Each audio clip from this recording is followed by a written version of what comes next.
The crystalline ship hung in orbit like a massive otherworldly prism, its surface shifting with colors that defied human visual comprehension. Captain Aria Rice studied the vessel through the Defiance's advanced sensor arrays, her augmented neural implants parsing data streams that would overwhelm an unmodified human mind. Beside her, Chief Science Officer Dr. Kamal Nowak manipulated holographic displays, his fingers dancing through layers of quantum-encrypted information.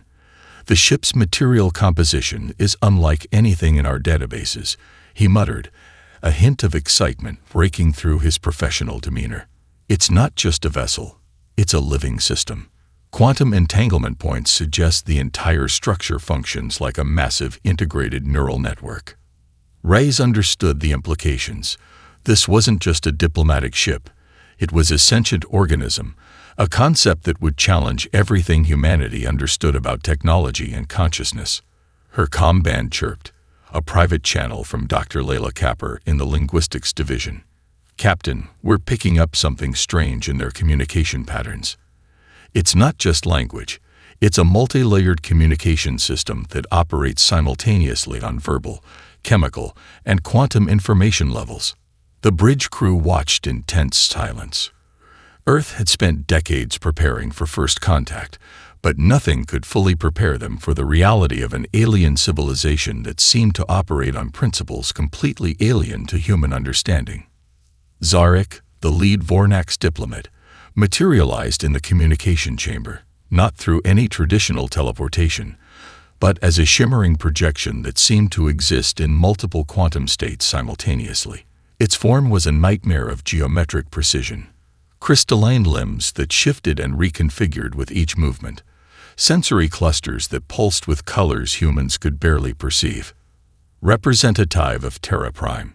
Zarek's communication translated, each syllable carefully modulated. "Your civilization approaches a critical convergence point." Reyes stood her ground, her posture a deliberate contrast to the alien's fluid form. Years of military training and psychological conditioning had prepared her for this moment. Her uniform, a sleek graphene weave design that was both protective gear and communication interface, bore subtle insignias of Earth's most challenging conflicts. The ship's internal systems hummed with suppressed energy. Beneath the communication chamber, entire teams of cryptographers, linguists, and quantum analysts worked in synchronized silence. Every millisecond of the interaction was being analyzed, decoded, parsed through algorithms that had been decades in development. Dr. Nowak's voice came through her neural link. "Captain, their communication isn't just verbal. We're detecting quantum information transfer that suggests they're attempting to create a comprehensive profile of human cognitive and cultural structures." Reyes understood the game. This wasn't just a diplomatic meeting. It was a sophisticated reconnaissance mission designed to probe humanity's psychological and technological vulnerabilities. The Vornax diplomat's form continued to shift, its communication a complex dance of linguistic and quantum signals. "Your species exists at a critical evolutionary threshold. The Galactic Council has determined intervention is necessary." A subtle smile played across Reyes' lips. The word intervention spoke volumes. It wasn't an offer of cooperation. It was a thinly veiled threat of subjugation. Behind the diplomatic facade, humanity's true preparation was coming into focus. The Defiance was more than a military vessel. It was a quantum computing platform disguised as a spacecraft. Every system, from its hull composition to its communication arrays, represented decades of research into adaptive technologies developed during Earth's most challenging periods. The resource wars had taught humanity something crucial. Survival requires constant adaptation. When environmental collapse, global conflicts, and technological disruption threatened to destroy human civilization, they had learned to transform challenges into opportunities.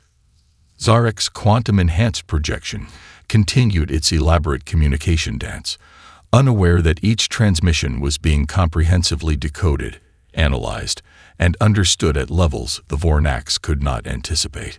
Captain Rice activated a subtle neural command. Across the ship, specialized teams prepared, not for conflict, but for the most complex form of engagement humanity had ever attempted. This was to be a first contact that would redefine the very concept of interstellar diplomacy. The moment stretched, pregnant with potential. In the vast silence of space, two civilizations, one ancient and presumptuous, the other young and unexpectedly resilient, prepared to dance a diplomatic waltz that would echo through galactic history. The transmission room aboard the Defiance was a symphony of controlled chaos. Dr. Layla Kapper moved between holographic displays, her fingers tracing intricate patterns of linguistic and quantum data.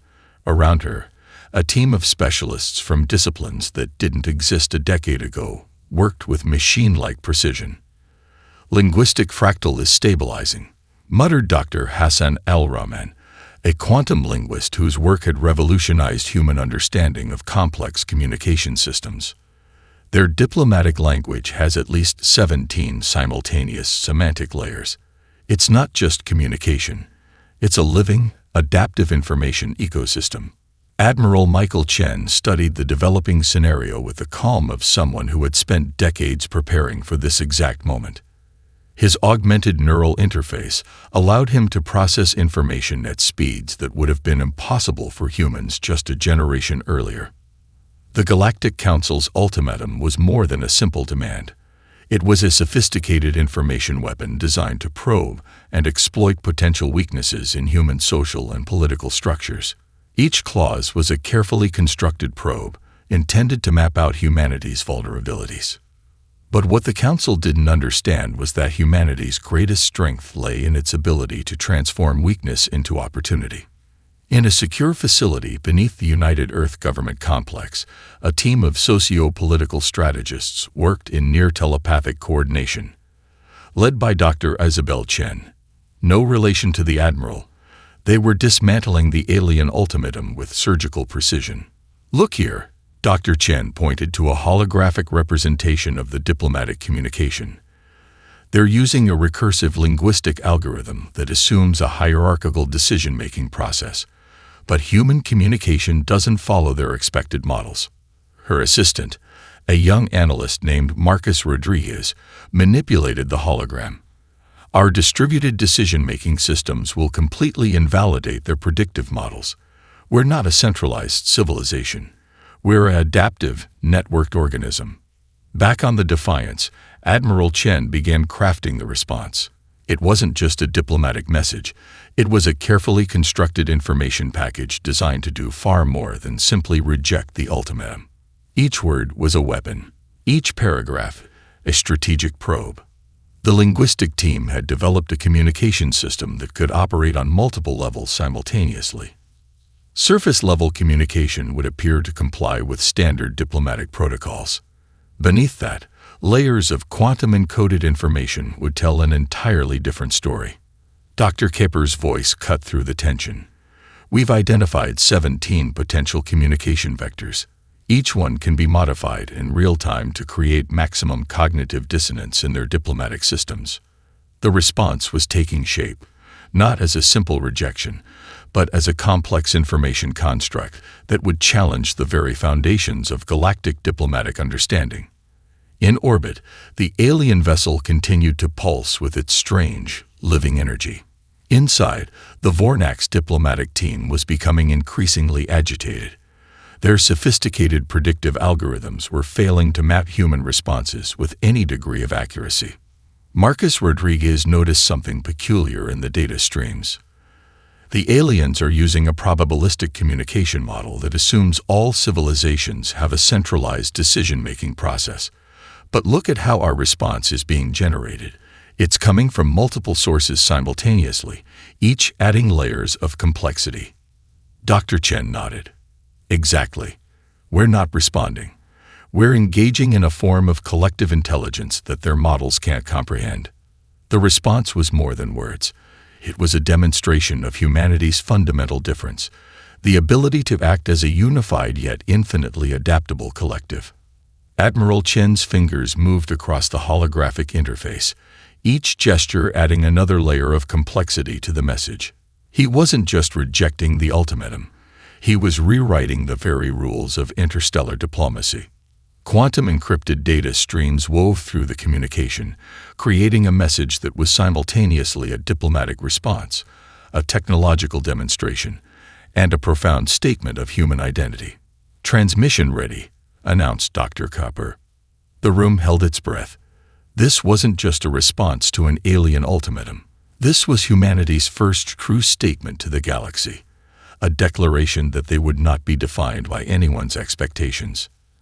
Admiral Chen gave a slight nod. "Send it." The message launched, a quantum-encoded burst of information that would echo through the vast, silent reaches of space, carrying with it the complex, defiant spirit of humanity. The Nexus research facility cut deep into the Atacama Desert, a monument to human innovation hidden beneath layers of adaptive camouflage and quantum-dampening fields. Dr. Elena Rodriguez walked through corridors that seemed to breathe with technological potential, her quantum-adaptive neural implants parsing multiple streams of research data simultaneously. "Breakthrough confirmed," she murmured to her team. The prototype they called the Chimera interface was more than just a technological achievement. It was a living testament to human adaptability. Dr. Akira Tanaka, the lead quantum systems engineer, brought up a holographic representation of the device. It didn't look like traditional technology. No sleek metal or rigid circuitry. Instead, the Chimera interface resembled a fluid, almost organic network of quantum-reactive nanomaterials that could reconfigure themselves in milliseconds.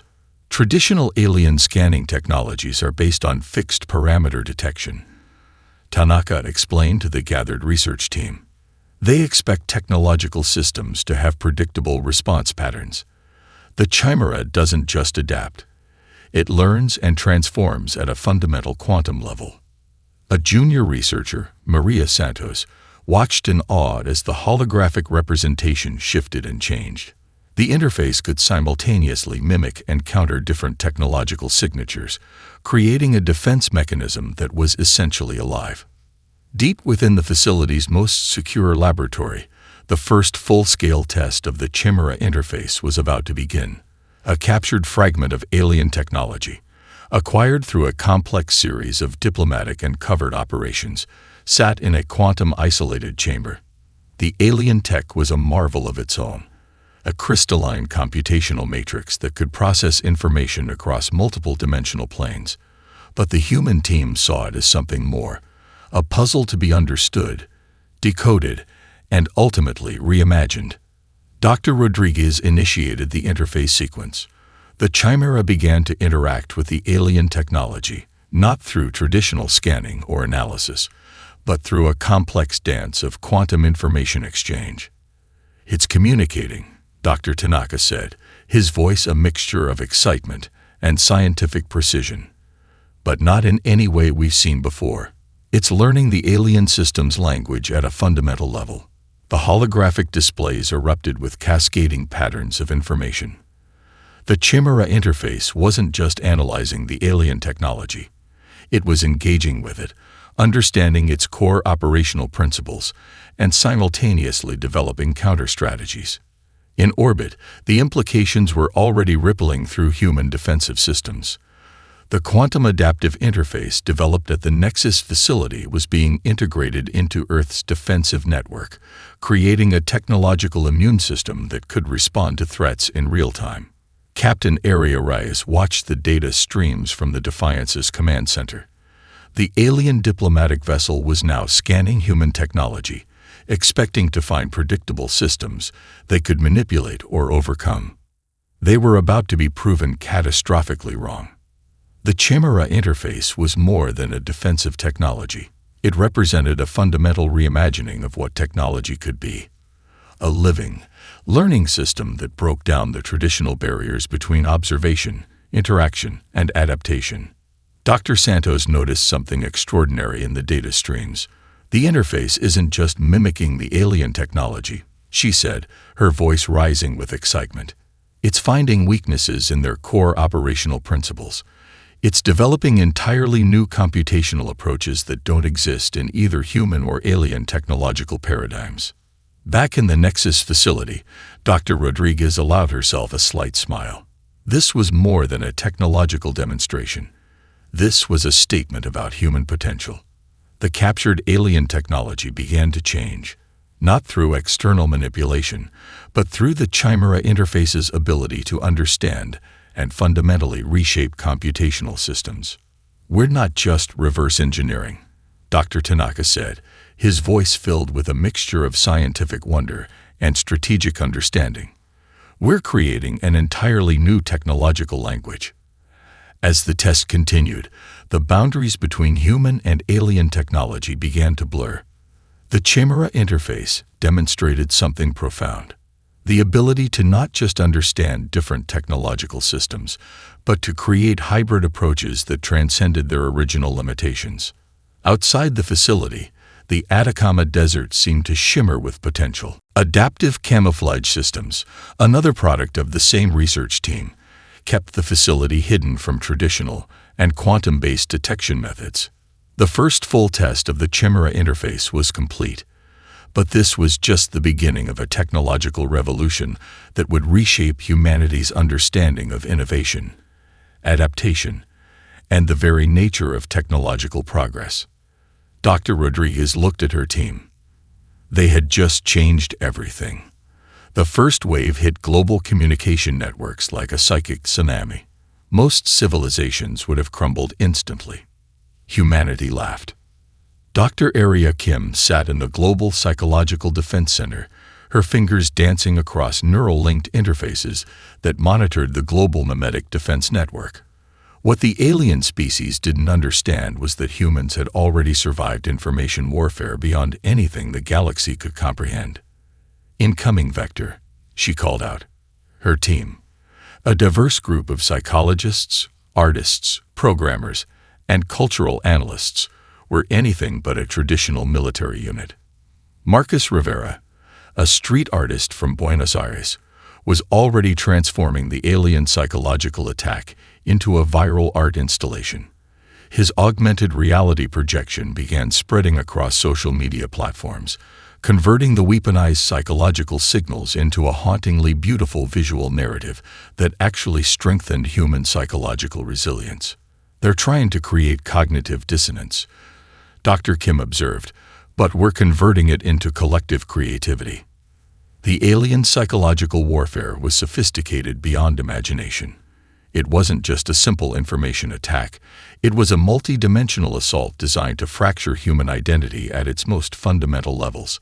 The attack targeted individual and collective psychological structures, attempting to exploit every potential cultural, social, and personal weakness. But humans had been stress-testing their psychological resilience for generations. In Mumbai, a group of neurodiversity advocates began analyzing the attack's base frequencies. Instead of being destabilized, they started developing adaptive communication protocols that could neutralize the psychological pressure while simultaneously creating new forms of collective understanding. Zara Okoye, a Nigerian quantum communication specialist, discovered something extraordinary. The alien psychological attack wasn't just information. It was a living system of communication that expected predictable human responses. By introducing deliberate, creative unpredictability, her team began to unravel the attack's core mechanisms. "It's like they're playing chess," Okoye explained to her team, "and we're playing an entirely different game they can't even comprehend." Social media platforms transformed into battlegrounds of creative resistance. Where traditional civilizations would have fractured, humans began a collective, spontaneous act of psychological jujitsu. Memes, art, music, and collaborative storytelling became weapons of psychological defense. A street musician in Tokyo took the alien attack's core frequency and turned it into a haunting musical piece. Within hours, the composition went viral, its complex harmony serving as a form of psychological inoculation against the alien manipulation. In the Global Psychological Defense Center, Dr. Kim watched in fascination. The attack was attempting to create isolation, but it was producing the exact opposite effect. Humans were becoming more connected, more creative, more unified. "They expected us to break," she murmured. "Instead, we're evolving." The alien psychological warfare was predicated on a fundamental misunderstanding of human social dynamics. They saw humanity as a hierarchical system that could be destabilized through targeted information attacks. What they encountered was a distributed, adaptive network that could transform psychological pressure into collective strength. Indigenous communities in the Amazon rainforest developed communication strategies that completely circumvented the alien attack. Their deep understanding of collective consciousness and adaptive communication became a critical defense mechanism. A group of teenage programmers in Seoul began developing real-time translation algorithms that could not just interpret the alien psychological signals, but actively reframe them. What was intended as a weapon of destruction became a tool of understanding. Dr. Kim noticed something profound in the data streams. The psychological attack was actually teaching humans new ways of thinking, new modes of communication, new forms of collective intelligence. "We're not just defending," she told her team. "We're learning." The global response was anything but uniform. And that was precisely the point. Where a centralized civilization would have presented a single, predictable front, humanity responded with beautiful, chaotic diversity. Artists reinterpreted the psychological signals as performance pieces. Philosophers developed new frameworks of understanding. Neuroscientists mapped the attack's mechanisms. Comedians turned the invasion into satirical content that went viral across multiple communication platforms. By the attack's third wave, something extraordinary had happened. The alien psychological warfare weapon had been completely repurposed. Humans weren't just resisting. They were transforming the very nature of the attack. In the vast communication networks that spanned the planet, a new form of collective intelligence was emerging. Not through uniformity, but through radical, beautiful diversity. The aliens had intended to break humanity. Instead, they had accidentally midwifed its next evolutionary step. The Global Economic Transformation Hub occupied a massive complex in Singapore, a building that was more living organism than traditional infrastructure. Dr. Imani Okik stood at the center of a holographic display that pulsed with real-time economic data from every corner of the globe. "They're trying to strangle our economic lifelines," she explained to a gathering of economists, technologists, and social innovators. But economics isn't just about money. It's about human creativity. The Galactic Council's economic warfare was sophisticated beyond traditional understanding. They weren't simply imposing trade restrictions or financial sanctions. They were attempting to collapse human economic potential through a multidimensional attack that targeted every conceivable economic vulnerability. What they didn't understand was that humanity had already survived economic apocalypses that would have destroyed lesser civilizations. In the favelas of Sao Paulo, a collective of community economists had already begun developing a distributed economic network that could operate completely outside traditional economic frameworks. Led by Rafael Santos, a former blockchain developer, they were creating economic resilience from the ground up. "Traditional economic systems are hierarchical," Santos explained to his team. "We're building something more like an ecosystem. Adaptive, interconnected, self-healing." The blockchain technologies developed during Earth's most challenging periods now became a weapon of economic survival. Multiple cryptocurrency and distributed ledger systems began to interlink, creating economic networks that could not be centrally controlled or easily disrupted. Dr. Okik watched as alternative economic models began to emerge. Indigenous communities in New Zealand developed trade systems based on ecological credits. Arctic research stations created energy-based exchange mechanisms. African tech collectives generated value through distributed computing networks. The Galactic Council's economic attack was predicated on a fundamental misunderstanding of human economic potential. They saw economics as a fixed system of resource allocation. Humans saw it as a dynamic creative process of value generation. In the Arctic research station Omega, Dr. Elena Rodriguez, no relation to the earlier mentioned Rodriguez, was developing an entirely new economic model based on scientific and technological innovation. Each research breakthrough became a form of economic currency, creating value through knowledge generation rather than traditional resource extraction. A group of environmental economists in the Amazon developed a system of ecological credits that transformed conservation into an economic powerhouse. The same forests the Galactic Council thought they could economically isolate became a source of unprecedented economic innovation. We're not just protecting an ecosystem, one of the lead economists explained. We're creating an entirely new economic paradigm. The distributed nature of human economic response became its greatest strength. Where a centralized civilization would have a single economic vulnerability point, humanity presented a complex, adaptive network of economic generation. Quantum computing centers in Nairobi began developing predictive economic models that could adapt in real time to the Galactic Council's economic pressures. Machine learning algorithms developed during Earth's most challenging economic periods now became tools of economic resistance. Dr. O'Keefe noticed something profound in the data streams. The economic attack was actually accelerating human economic innovation. What was intended to destroy was instead creating unprecedented economic creativity. "They're trying to cut us off," she told her team, "but they're actually helping us evolve." Small nations that had been marginalized by traditional economic systems began to find new pathways of economic generation. A collective of Pacific Island nations developed marine resource management systems that created entirely new forms of economic value. The cryptocurrency networks that had emerged during Earth's economic challenges now became a global economic defense mechanism. Decentralized, adaptive, impossible to completely control, they were the economic equivalent of a distributed immune system.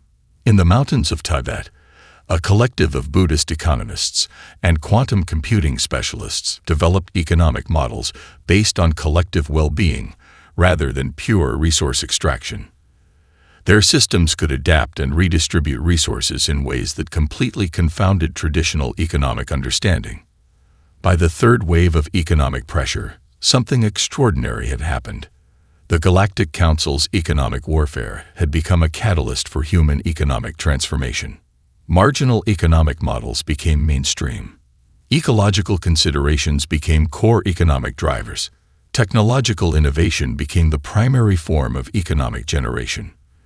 The aliens had intended to economically isolate humanity. Instead, they had accidentally midwifed a global economic revolution.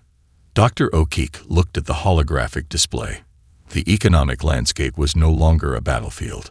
It had become a living, breathing ecosystem of human potential.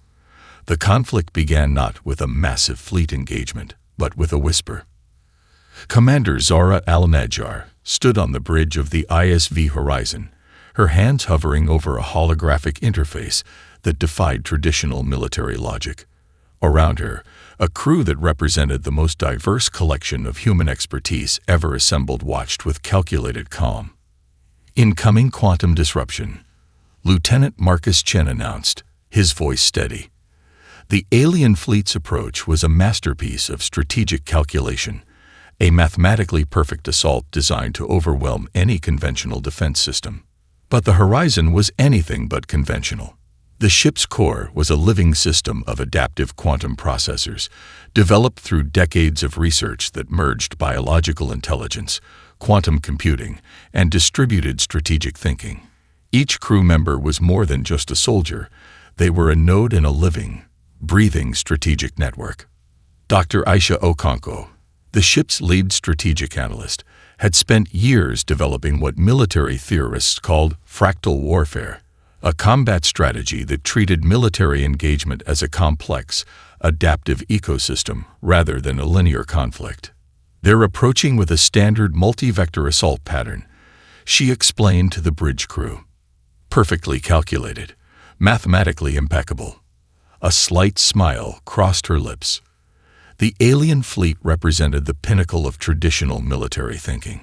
Massive ships configured in mathematically precise formations, weapon systems calibrated to exploit every known defensive vulnerability. They had conquered hundreds of civilizations using strategies that had remained unchanged for millennia. They had no idea what was coming. The Horizon's defensive systems weren't just technological. They were a living, breathing, adaptive organism. Quantum reactive nanomaterials in the ship's hull could reconfigure themselves instantaneously, transforming from solid defense to fluid adaptability in milliseconds. Initiating distributed response protocol, Lieutenant Chen announced. What happened next defied every principle of traditional space warfare. The Horizon didn't just defend, it transformed. Weapon systems emerged from the ship's hull like living appendages, configuring and reconfiguring in patterns that violated fundamental laws of military engagement. Where a traditional ship would present the single, predictable defensive profile, the Horizon became a shape-shifting entity that was simultaneously everywhere and nowhere. Dr. Okonkwo's strategic algorithms were pulling data from seemingly unrelated sources, ecological models, social network dynamics, even historical analyses of complex adaptive systems. Military strategy had become a form of collective intelligence that transcended traditional battlefield thinking. The alien fleet's first attack wave struck with precision that would have obliterated any known defensive system. Their weapons were technological marvels, quantum-entangled projectiles that could simultaneously exist in multiple attack vectors. The Horizon simply flowed around them. Nanomaterial hull sections absorbed, redirected, and transformed incoming energy.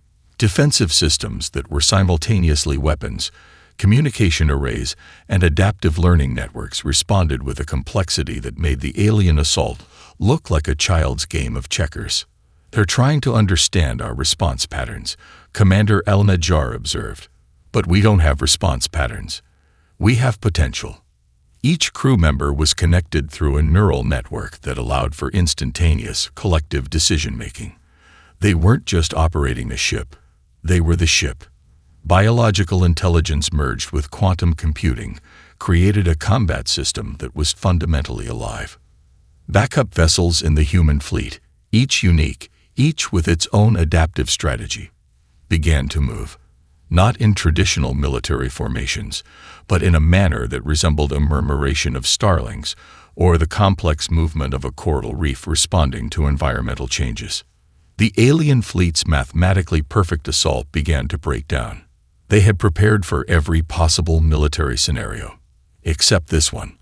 Weapon systems on the Horizon began to generate their own quantum communication networks, creating interference patterns that disrupted alien targeting systems. What looked like defensive maneuvers were actually complex information warfare attacks that were simultaneously defensive, offensive, and analytical. They're trying to categorize our strategy, Dr. Okonkwo said. But we don't have a strategy. We have potential. As the conflict continued, it became clear that this wasn't just a military engagement. It was an evolutionary moment. A demonstration that warfare itself could be reimagined as a form of collective intelligence. The alien fleet had come expecting to find a civilization to conquer.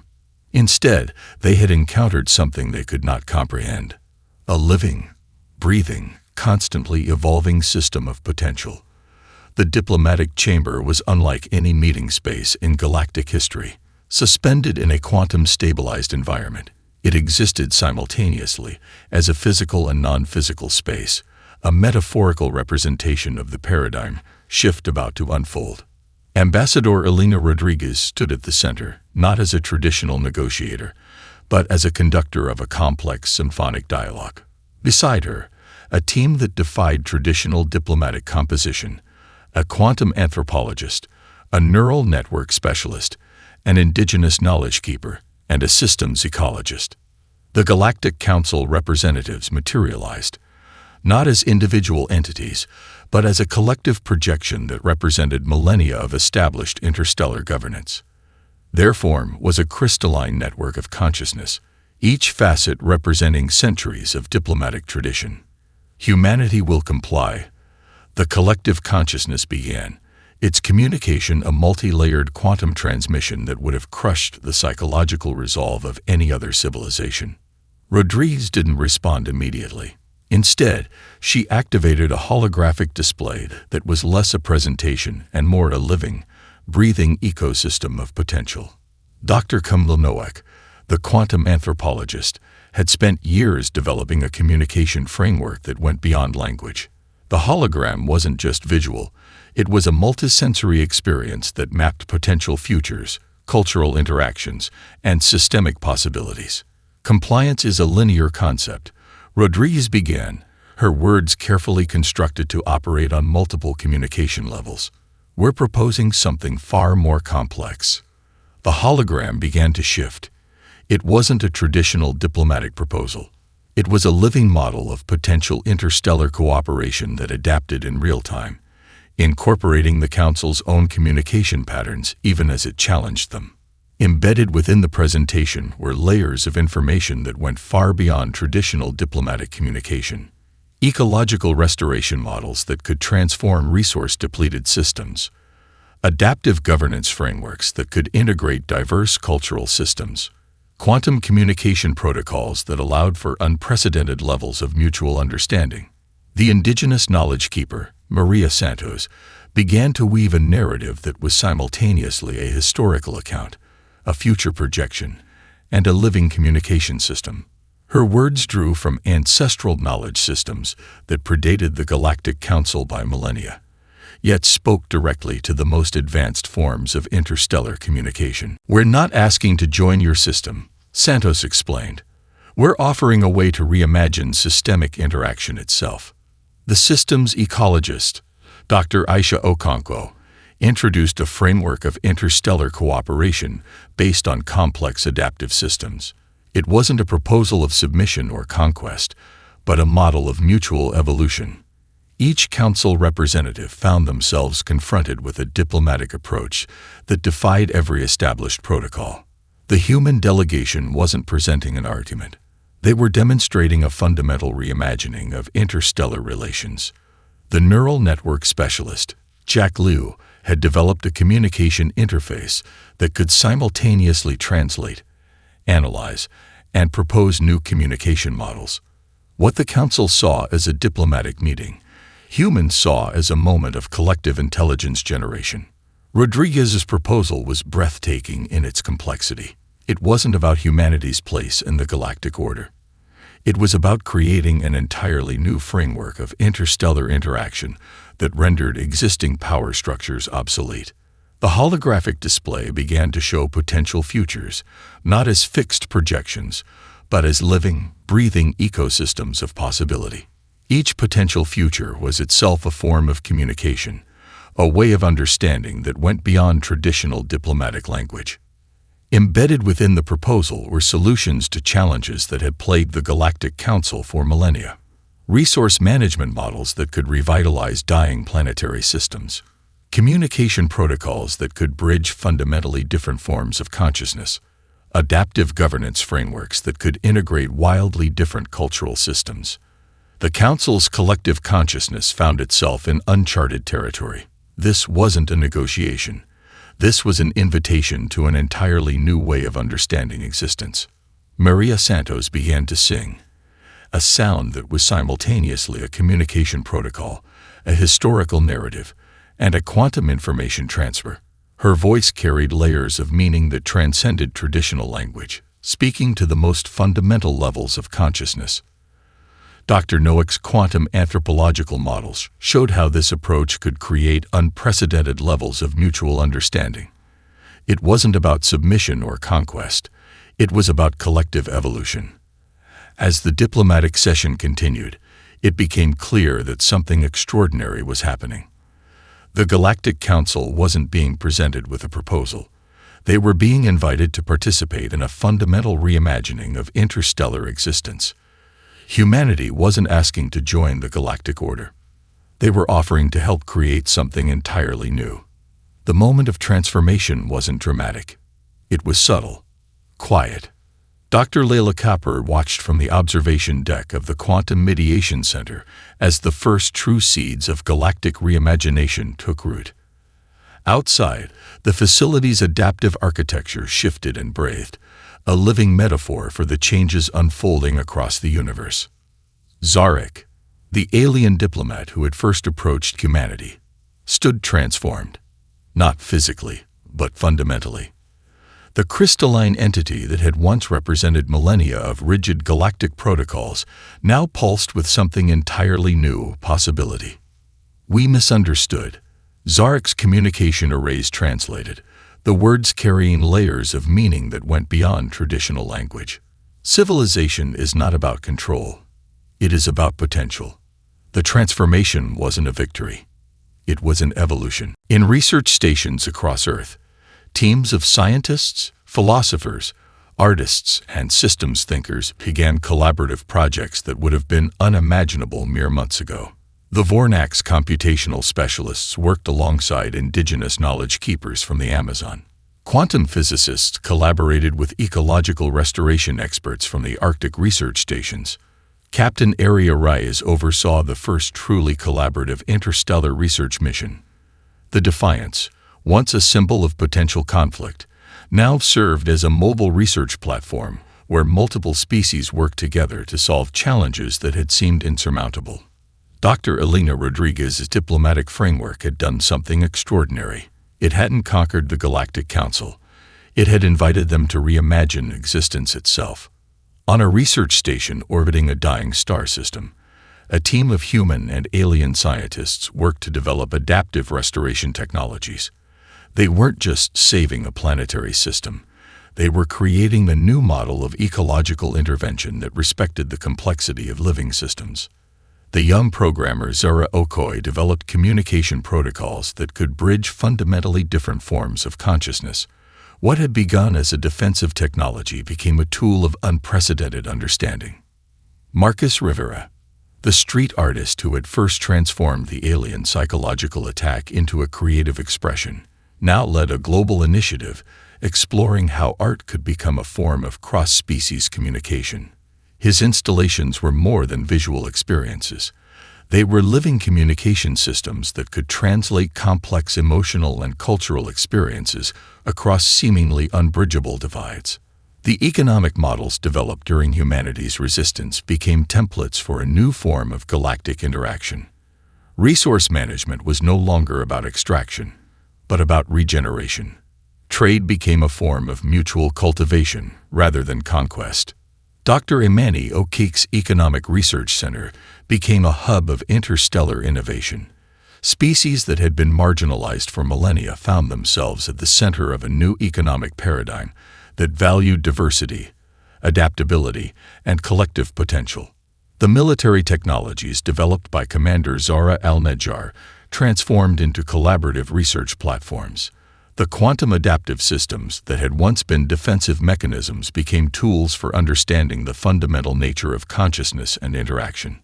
We are not exceptional, Ambassador Rodriguez would later write in her groundbreaking text on interstellar cooperation. We are simply the first to understand that complexity is not a challenge to be conquered, but a potential to be explored.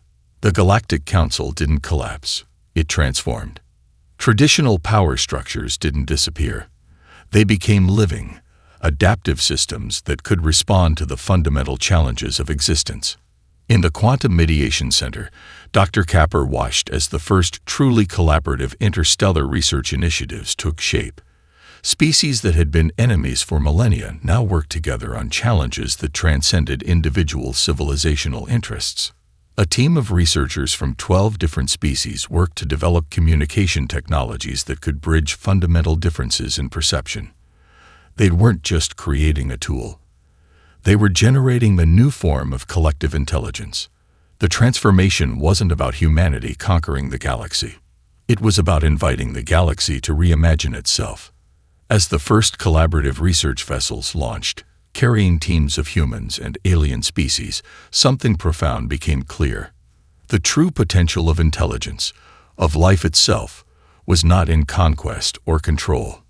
It was in the capacity to continuously transform, to evolve, to become. Dr. Kapper smiled. This was only the beginning.